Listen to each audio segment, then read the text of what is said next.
గత శనివారము మనకు పద్యాలాపన కార్యక్రమం జరిగింది. అందులో 4వ తరగతికి చెందిన కుశల్ కుమార్కు మొదటి బహుమతి వచ్చింది.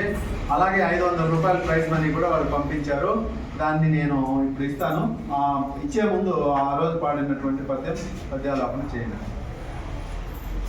చిత్తశుద్ధి కలిగి చేసిన పుణ్యంబు పంచమైన నది పొదువగాదు, విత్తనంబు మర్రి వృక్షంబు నకునెంత విశ్వధాభిరామ వినురవేమ.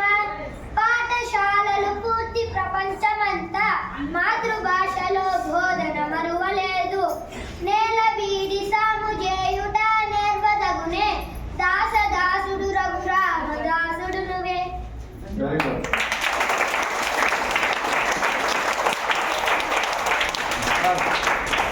500 రూపాయలు అక్షరాల వాళ్ళ ప్రైజ్ మనీ ఈ అబ్బాయికి బహుకరించడం జరిగింది. మీరు కూడా ఇదే స్ఫూర్తితో ఇప్పుడు జరుగుతుంది. ఆ విధంగా నేర్చుకొని మీరు కూడా బహుమతి పొందాలి. ఆ విధంగానే ఆ నీతి పద్యాల సారాన్ని కూడా మీరు గ్రహించి మీ నిత్య జీవితానికి ఉపయోగించుకోవాలని చెప్పి నేను విజ్ఞప్తి చేస్తున్నాను. ఈ కార్యక్రమానికి మనకు సహకరించినటువంటి తెలుగు కూటమి రచ్చబండ కార్యనిర్వాహకులకు ధన్యవాదాలు.